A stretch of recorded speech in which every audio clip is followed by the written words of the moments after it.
It runs from the tropics of South Florida all the way up to the icy forests of Maine. Over 1,900 miles in total, serving over 110 million Americans and facilitating 40% of all U.S. GDP. This roadway is familiar to all who live along the eastern seaboard. Crossing through 15 states and the District of Columbia, you'll find more variety of state license plates on this interstate than any other. This highway is none other than the world-famous Interstate 95. Perhaps America's most famous highway and undoubtedly the most traveled. Many Americans know of I-95, but how much do they really know? What is it like to travel on I-95? As someone who has driven on every mile of I-95, I'll also go through and give my thoughts on what it's like to drive on certain parts, state by state. Now, before we get into what it's like to travel on I-95, let's talk about the history. How did this interstate come to be the most busy? Why was this route chosen? Let's find out. Prior to the construction of the interstate highway system, the top highway system in the country was the U.S. highway system. These are the routes that you can still find today with the black and white shield design. The U.S. numbered highway system didn't have a nationwide standard of quality, and the routes could be in wildly varying conditions depending on what state you were in. Some could be 2 lanes, some 4 lanes, while some might not even have been paved. A trip in 1919 traveling from Washington, D.C. to the Pacific Ocean took Dwight Eisenhower 62 days. While many Americans romanticized Route 66 as the Main Street of America at the time, it was the East Coast Highway, US 1, that served as the precursor to Interstate 95. US 1 was and still is today the longest north-south highway in the US. Not only did it connect most of the cities and towns that the current I-95 does, but goes even further south to Key West, Florida, and continues north past Holton up to Fort Kent, Maine. Once the Federal Highway Act of 1956 was signed by Congress, the stage was set for a new nationwide system of higher standard, higher quality interstate highways. If you look at a map of the old U.S. number highways compared to the interstates, you can see that most interstates followed an existing U.S. highway corridor, of which it will run alongside, or in some cases totally replace the old highway. It was US 1 which would serve as the backdrop for Interstate 95. The map of planned highways in 1956 showed I-95 generally sticking to the US 1 corridor, except in the Carolinas and Georgia, where I-95 would take a more eastern path, bypassing most of the major cities in those states. In the Northeast, many parts of what is now I-95 were already built or planned as a limited access highway. In Pennsylvania, there were plans for a limited access highway along the Delaware River as early as 1932. In 1937, there were plans for an elevated highway similar to New York's West Side Highway, but these plans were abandoned. In 1945, the current routing of Interstate 95 was approved by Philadelphia as the Delaware Expressway. Initially planned as a toll road, the interstate highway system being proposed led to it being turned over to what is now PennDOT to be a free highway. Objections by residents, construction difficulties, and a pause in federal funding over failures to meet emissions requirements caused some delays, but Interstate 95 was finally done through Pennsylvania in 1985. Or was it? North of Philadelphia, there was no interchange built with I-276, the Pennsylvania Turnpike. This meant that drivers on I-95 had to continue north to the Scudder Falls Bridge and circle back to the New Jersey Turnpike using I-195 and I-295 to then continue along I-95. This was due to New Jersey's cancellation of the Somerset Freeway, a freeway that was to continue north of Trenton through Somerset County to meet I-287 in Piscataway, and eventually the New Jersey Turnpike near New Brunswick. In 2018, flyovers were finally constructed between I-95 and the Pennsylvania Turnpike, closing the gap in I-95 and finally completing the highway. And the origins of I-95 in New Jersey began in 1942 with the proposal of a limited access highway between Virginia and Massachusetts called the Seven States Highway that was never built. In the 1960s, the approach to the George Washington Bridge was completed, while the routing of I-95 onto the New Jersey Turnpike in northern New Jersey was approved after a proposal to route it further west around Newark and Elizabeth was canceled due to unpopularity among residents, as well as fear from the New Jersey Turnpike Authority that this freeway would have taken traffic from the New Jersey Turnpike. In 1982, Congress canceled the Somerset Freeway and I-95 was routed down to exit 6 of the New Jersey Turnpike instead. In 1995, Merced County attempted to revive the Somerset Freeway due to the volume of trucks on US 206, but by this point, the estimated cost to build the freeway was over $1 billion, and the state declined this request. And then we have New York, perhaps the most controversial portion of I-95. The origins here began with one Robert Moses. He proposed the New England Thruway in 1940. The portions of I-95 in New York completely predate the interstate system. It consisted of parts of the already proposed Cross Bronx Expressway, New England Thruway, and Bruckner Expressway. Unique to New York, Apartments were actually built on top of the Trans-Manhattan Expressway portion of I-95. The Cross-Bronx Expressway was one of the most difficult construction projects of the time. It required blasting through ridges, crossing valleys, and redirecting small rivers, with minimal disruption to the apartment buildings that topped the ridges in the area of Grand Concourse. It also crossed 113 streets, 7 expressways and parkways, as well as subway and train lines, and it also passed by hundreds of utility water and sewer lines, none of which could be interrupted during construction. By the time it was completed, the highway contained 54 bridges and 3 tunnels. In Connecticut, I-95 mostly followed the Connecticut Turnpike, which was proposed to relieve congestion on US 1 in the state. In Connecticut, the state was able to deflect opposition to I-95's construction by providing more frequent exits than typically found on interstate highways. These exit points were offered to many towns along the route as a compromise. In Massachusetts, the original plan for I-95 was for it to go through downtown Boston, but public opposition led to its cancellation, along with all other freeways inside of the Massachusetts 128 Beltway, except Interstate 93. Initially, the new plan was for Interstate 95 to run onto Massachusetts 128 to Braintree, run up the Central Artery, and then follow the Northeastern Expressway to Revere. But the 1974 cancellation of the Saugus Expressway led to I-95 being placed on its current route, serving as a beltway around Boston. While in New Hampshire, I-95 also began with a turnpike that predates interstates. The New Hampshire Turnpike was approved in 1948, and construction began soon after, despite opposition from business owners along the beach towns of US 1, who feared a decline in business due to the turnpike. By 1950, the turnpike was officially open to traffic, and in 1957, it was added to the interstate highway system and is today known as the Blue Star Turnpike. In Maine, the turnpike was opened in 1947 between Kittery and Portland, known as the Maine Turnpike, with an extension to Augusta opening in 1955. The Maine Turnpike was America's second superhighway, opening only after the Pennsylvania Turnpike. It is known for being completely self-financed, with no state or federal funds being needed for its construction or its maintenance. And shortly after the opening of the section to Augusta, the interstate highway system was proposed. And this resulted in the northern section of I-95 proposed from Augusta to Fort Kent being a toll-free highway built with federal dollars. The northern end was later changed to Holton from Fort Kent.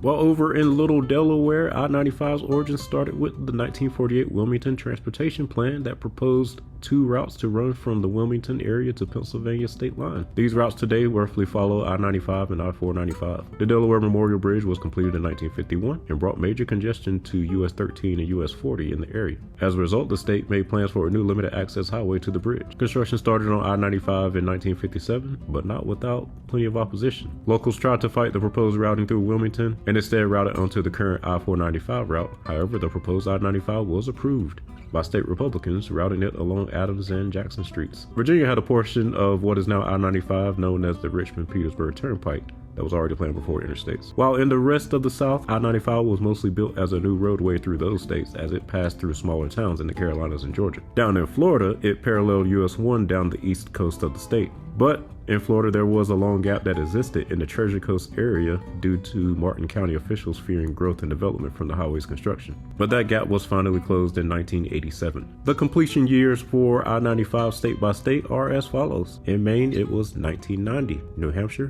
1957. Massachusetts, 1974. Rhode Island, 1969.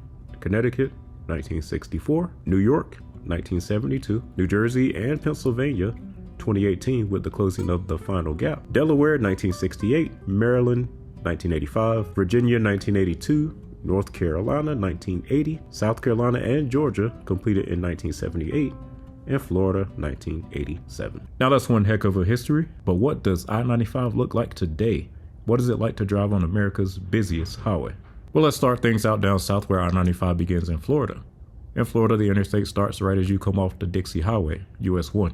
As you head north towards Brickell. Palm trees, sunshine, and blue skies. I-95 begins in paradise. You are immediately greeted with spectacular views of the Miami skyline, one of the best on the East Coast. As you make your way north through the 6 million strong Miami metro area, you'll notice that I-95 has no concurrencies. Yep, in Florida, I-95 stands alone and no other highways come along for the ride. In this area, you have 2 auxiliary routes. I-395, which takes you to South Beach and the Port of Miami, while I-195 provides access to Mid-Beach. If it's anything other than a Sunday on this stretch, you can expect some slowdown. Express lanes are added to the highway north of I-195, where you have a choice of a faster trip by paying a toll or staying in the main line lanes and paying with your time.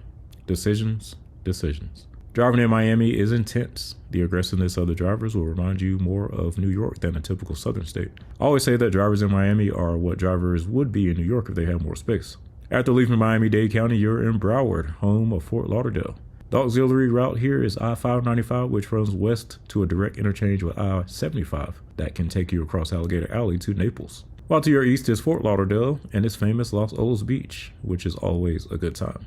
As you continue to make your way up the South Florida area, I-95 remains a large, modern 8-lane interstate. You pass through seemingly beach city after beach city. Deerfield, Pompano, Delray. Even Lake Worth decided to add the word beach to their name so as not to feel like the odd man out. And then we finally reached the northern node of the metro area, which is West Palm Beach. In West Palm, you can't see much of the city from I-95, but Okeechobee Boulevard will take you into downtown. Or if you want to continue east into Palm Beach and check out the home of your favorite president. The road starts to wind down after the Jupiter exit, which marks the northern end of the Miami metro area for now. You drop down to 3 lanes, which is the standard for I-95 through most of the rest of its journey through the state. Now through these parts, there's not much to see, but you do have this interesting section where I-95 and Florida's Turnpike are running right next to each other. In Brevard County, the Space Coast, you have the option of taking Florida 528 to Orlando. And in Daytona Beach, there is the I-4 junction. Then you reach Jacksonville, which might be the best embodiment of anywhere USA in the country. But they do have a cool skyline view and some nice bridges along I-95. And after Florida is Georgia. In Georgia, I-95 is 3 lanes each way for its entirety and runs exactly 112 miles through the state. This drive is going to feel a lot longer than it looks on the map. You brush by Brunswick, but the main city in Georgia is Savannah. I-95 bypasses the historic southern city to the west, but direct access is provided with Interstate 16, the interchange of which is currently under construction for a complete rebuild. And so far, I-95 has been a breeze to drive, outside of some congestion in the Miami area. But then you reach South Carolina. Oh boy, this is where it gets bad. And if you come through here at the wrong time, it can be really bad. Shortly after crossing the state line, I-95 drops to 2 lanes. Get ready because you're in store for the worst part of this entire highway. The road is in poor condition, as is the norm for many of South Carolina's roadways. Between the state line and I-26, you're just going to have random slowdowns and stop and go traffic out of nowhere. And overall, this roadway still looks about the same as it has since the 1960s. It's quite the relic of the past. There aren't really any towns of significance along the route, but you do have Florence at the I-20 terminus. The one saving grace for South Carolina is that there is a Buc-ee's near Florence and the infamous south of the border tourist trap near the North Carolina state line to keep you entertained. In the other Carolina to the north, the better Carolina, of course, I-95 isn't much better.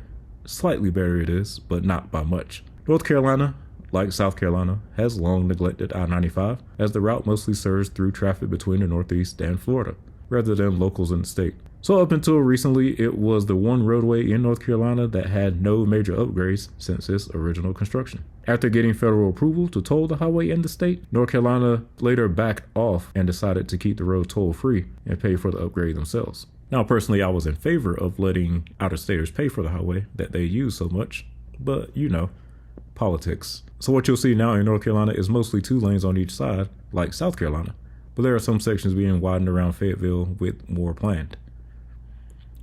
It's mostly an uneventful drive, but I-40 will take you to Raleigh or Wilmington, and there are a decent amount of services along the route. So let's head up to Virginia. Virginia is for lovers. But in addition to that, the first thing you'll see is signs letting you know that radar detectors are banned and the speed is checked by aircraft. I remember as a kid going up to Virginia and seeing these signs and looking up, trying to find the planes that were flying overhead to monitor the speed. And in Virginia, they do not play when it comes to speeders. In this state, I'd advise not going more than 5 miles per hour over the limit at most. The first taste you get is in Emporia. Emporia is notorious for being a major speed trap, so much so that the city relies on revenue from speeding tickets to help balance its budget.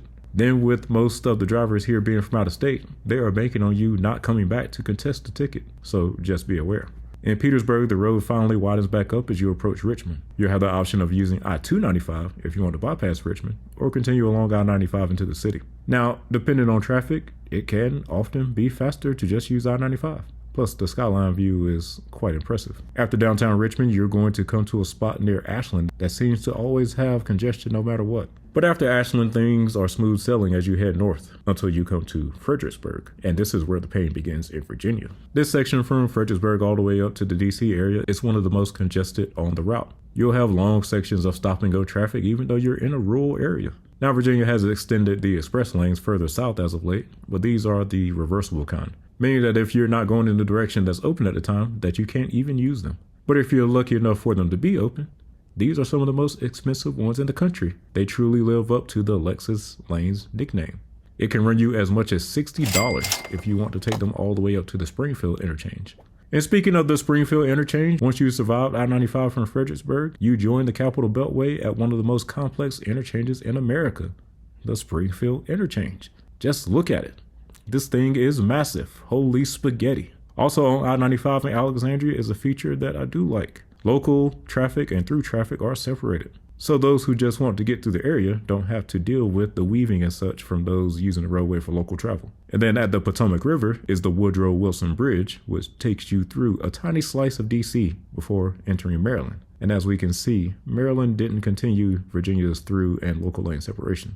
In Maryland, I-95 continues to ride along the Capital Beltway and exits to the north in Beltsville. This section up into I-695 in Baltimore is known as Beltway to Beltway. Along the way, you encounter I-895, which is a tolled alternative to I-95 through Baltimore, and usually has less traffic than I-95. While I-195 gets you to BWI Airport. And then there's an I-395 stub that takes you into downtown Baltimore, while I-95 itself bypasses it to the south. Here you will pay a toll to get through the Fort McHenry Tunnel, and if you want to avoid it, you would have had to take the western loop of I-695.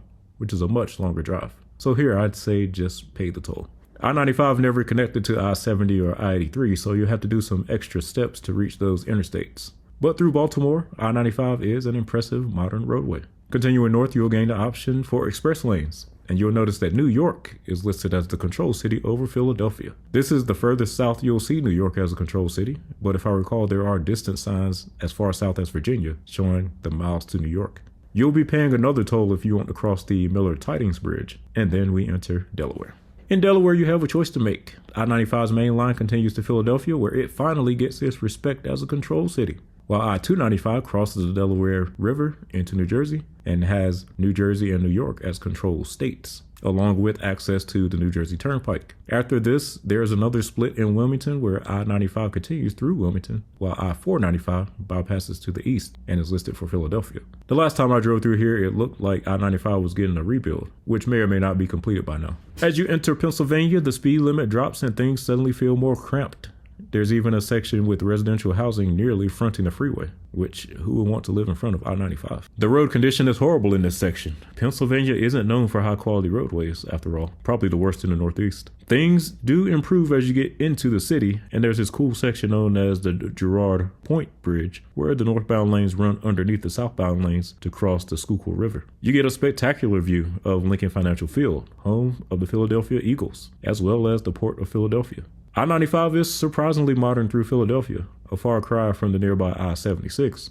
But in such a large city, of course, things can get busy out here, depending on your timing.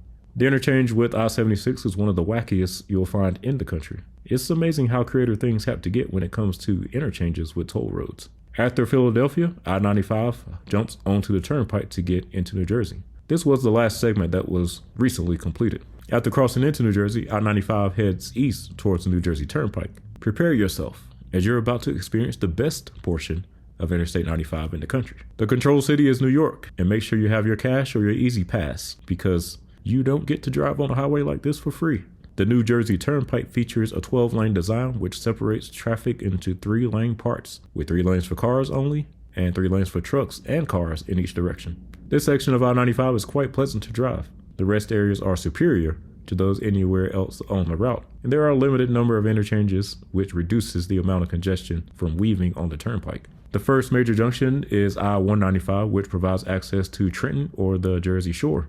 Continuing north into Middlesex County, you are already in the New York metropolitan area. Yes, New York's reach is that far south. Pretty nice area too. I spent quite a bit of time out here when I was in Jersey a couple years ago. When you get to the interchange with I-287, you can choose to use that route as it is the unofficial bypass of New York. Or you can take State Highway 440 to Staten Island. Or you can continue the journey up the turnpike to the George Washington Bridge. Near Newark, there's an interesting split of the roadway where you can choose whether you prefer to enter New York through the Lincoln Tunnel or continue to the George Washington Bridge. Either way, as you approach the GWB, the world's busiest bridge, the good times come to an end. You leave the best part of I-95 to what is perhaps the second worst part, only behind South Carolina. Things come to a grinding halt on the bridge as you enter New York. All that traffic from the turnpike is now squeezed into the infamous Cross Bronx Expressway. Sit back and enjoy the scenery as you travel at 25 to 30 miles per hour. Aging infrastructure, old rundown buildings, and plenty of art from the locals will line the route. It's not quite as bad in the northbound direction as it typically is heading south. At this interchange, I-95 turns northeast to continue as the Bruckner Expressway, while the Cross Bronx is signed as I-295 to the Throgsneck Bridge, which will take you into Queens. I-95 then becomes the New England Thruway as you leave New York and enter the suburban Westchester County. What you'll notice about New York and Connecticut is that 6 lanes is the standard for most expressways. So you can forget about all that space you enjoyed further south. Entering Connecticut, it becomes the Connecticut Turnpike, and this section was almost always congested when I was there. But it's not just a capacity issue. If you recall earlier, we discussed how Connecticut built several back-to-back interchanges to appease the towns here. Well, all that entering and exiting traffic usually ends up being a nightmare, as is usually the case with such designs. But nonetheless, this area of Connecticut is one of the wealthiest places in the country. If you stop and get out of the car, I heard that the air even smells richer. It can be a slog through western Connecticut in terms of traffic, but it's not nearly as bad as South Carolina. And the road is in far superior condition than they were in New York. I-91 takes you up to Hartford, while I-95 continues to Providence. In our short stint in Rhode Island, you have I-95 and I-295. I-295 bypasses Providence to the west, while I-95 goes into the city. Interstate 95 is fully built out in the southern part of Providence, and the spur route I-195 can take you to Cape Cod. After Providence, you pass through the town of Pawtucket, which interestingly enough was originally part of Massachusetts until 1862, when it was shifted to Rhode Island. And after Pawtucket, we entered the good old Commonwealth of Massachusetts. Here, I-95 continues with 6 lanes up to the Beltway, where I-95 goes west around the city, signed for Portsmouth, New Hampshire, and I-93 goes into Boston. You'll have a comfortable 4 lanes on each side as you navigate the suburbs of Boston, eventually ending up on the north side of the area where the Beltway continues as Massachusetts 128 and I-95 departs towards New Hampshire. Massachusetts keeps I-95 at 4 lanes per direction all the way through the rest of the state, and that configuration continues through most of New Hampshire where I-95 has only 20 or so miles in. This section is also known as the tolled Blue Star Turnpike. In New Hampshire, the interstate is signed for Maine points as the control city, and that 4th lane you are enjoying drops at the Spalding Turnpike exit. And finally, we come to our last state on the journey, Maine. In southern Maine, I-95 is the tolled Maine Turnpike. The first town is Kittery, with a comfy little rest area to welcome you to the state. In the Portland area, I-95 uses the Maine Turnpike and drifts inland away from the coast and gives you access to Lewiston, while I-295 takes you into Portland and then Brunswick. I-95 is a quiet rural freeway in this section, and I-295 reconnects just south of the capital of Augusta. The tolls end in the Augusta area as this was the terminus of the original Maine Turnpike. The rest of I-95 was built with federal dollars and is free to drive on. Continuing north through the forests of Maine, you come to your last town of reasonable size in Bangor. Get all that you need here because there's not much between Bangor and Holton. And in the final segment of I-95 north of Bangor, the speed limit becomes 75, and the road is well maintained. Overall, I was honestly impressed with how well Maine keeps up with its roads. I came through here in the winter, so it was pretty icy, looking like Alaska almost. Things get pretty lonely up here as you'll see very few other cars, maybe the occasional van or truck here and there. And finally, as you enter Holton and approach the final miles of the great I-95, you'll get one last chance to turn around using US 2 before Canadian customs at the border. Holton was a pretty quiet town, its claim to fame now being that it is the northern terminus of I-95. And there's even a Walmart here in case you want to shop somewhere familiar. And the speed limit drops, we see the customs buildings and that famous End I-95 sign. And there it is, guys. The journey is complete. Welcome to Canada. And that is it, guys. Interstate 95, the longest north-south interstate, the most traveled, the most well-known, the most cities along it, the most, well, you get the idea. Let me know what you guys think about I-95. How often do you travel it? Which state has the worst portion of it? Which one has the best? What type of improvements would you like to see on the route? And do you think this is America's most important highway, or would you give that title to another one? Thanks for watching, and I'll see you on the next one.